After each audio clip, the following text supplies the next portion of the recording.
Welcome to my channel Quick Recipes by Rajmani.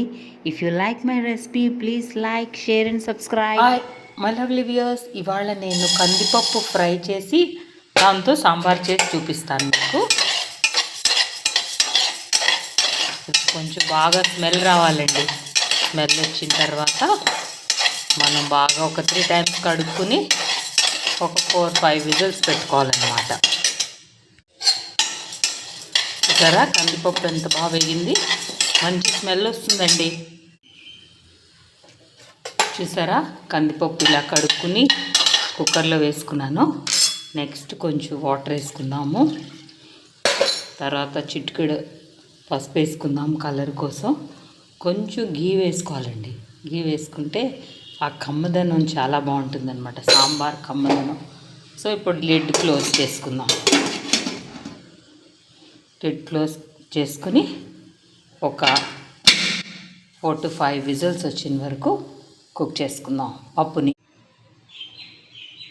Hi my lovely viewers, ఈరోజు నేను వేపుకున్న కందిపప్పు కొంచెం ఫ్రై చేసి మనం దాన్ని ఉడికించుకోవాలండి. అలా క్యాప్సికమ్ సాంబార్, ఉల్లిపాయలు, టమాటోస్తో మంచి సాంబార్ చేస్తున్నాను నెయ్యి పోపుతో.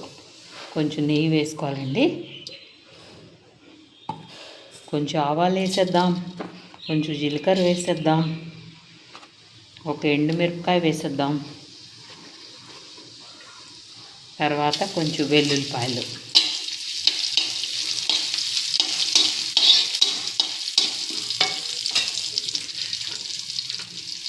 నేను చేసిన కొంచెం సాంబార్ పొడి, మసాలా కారం అండి. ఈ రెండు వేసి ఈ క్యాప్సికమ్ సాంబార్ని నేను తయారు చేస్తున్నాను అన్నమాట. సో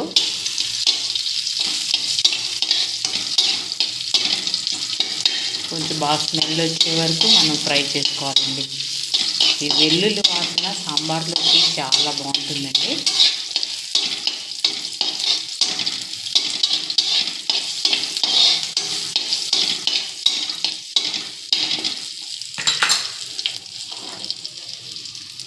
ఇవన్నీ వేసేసుకున్నాం. క్యాప్సికమ్, సాంబార్, ఉల్లిపాయలు,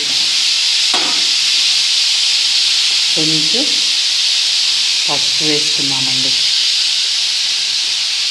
ఈ పొడిని కూడా వేసేసుకున్నాం, సాంబార్ పొడి, మసాలా కారం.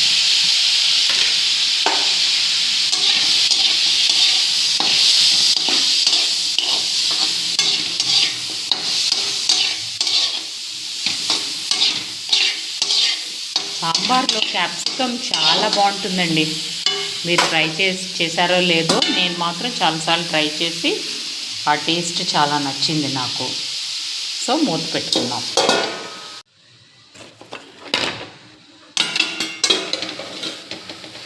ముక్కలు ఎంతవరకు ఫ్రై అయ్యాయో చూద్దామండి.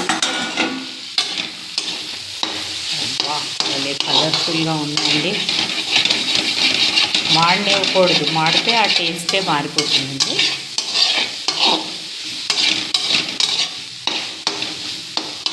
సో ఈ మూమెంట్లో మనం కొత్త చింతపండు, ఇవాళ ఉగాది కదండి, కొత్త చింతపండుతోనే సాంబార్ కూడా వేసేస్తున్నాను అన్నమాట. ఇది కూడా కొత్త బెల్లమేనండి, కొత్త బెల్లం. కొంచెం బెల్లం కూడా వేసుకోవాలి.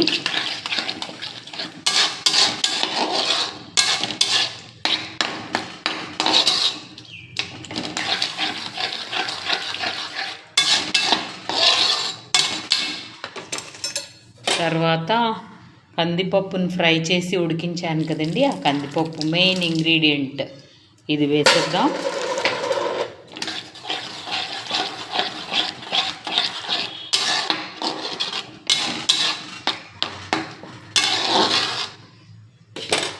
కాసేపు ఉడకనిద్దాం.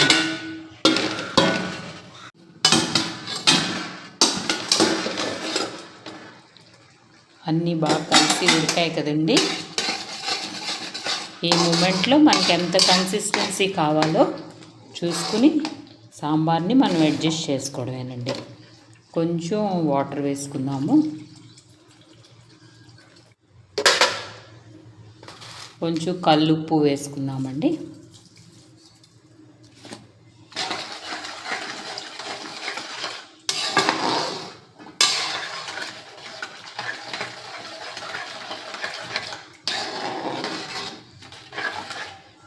ఈ మూమెంట్లో మనం టేస్ట్ కొంచెం చూసుకున్నాము.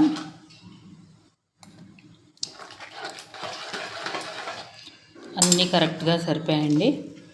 కొంచెం బెల్లం వేస్తున్నానండి, కొంచెం ఘీ వేద్దామండి. ఘీ వేస్తే సాంబార్కి మంచి టేస్ట్ వస్తుందండి. ఘీ వేస్తే అంతే, మన టేస్టీ సాంబారు రెడీ అయిపోయిందండి.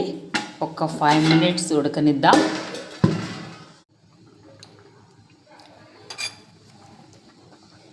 Hi my lovely viewers, tasty capsicum sambar. ఇవాళ ఉగాది కదండి, కొత్త చింతపండు అండ్ కొత్త బెల్లం వాడి ఈ క్యాప్సికమ్ సాంబారు ఘీ పోపు వేసి మరుగుతున్నప్పుడు కొంచెం ఘీ వేసి చేశానండి. ఘీ వేయడం వల్ల సాంబార్ రుచి చాలా బాగుంటుంది. సో రెడీ అయిపోయింది. సాంబార్లో క్యాప్సికమ్ చాలా ఎక్సలెంట్ కాంబినేషన్ అండి.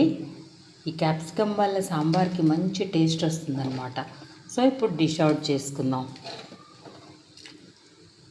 మీరు కూడా ఇలా ట్రై చేయండి. నేను ఎక్కువగా క్యాప్సికమ్ సాంబార్ ఎక్కువ చేస్తూ ఉంటాను. మళ్ళీ ఒక టిప్ ఏంటంటేనండి, మనం కందిపప్పుని ఫ్రై చేసుకొని ఉడికించుకోవాలి. కొంచెం ఫ్రై చేయాలి వాసన వచ్చినంత వరకు.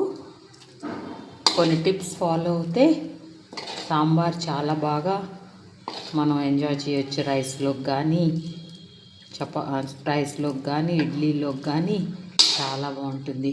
Capsicum vegetable is very good అండి, full of vitamin C and it is good for cancer also.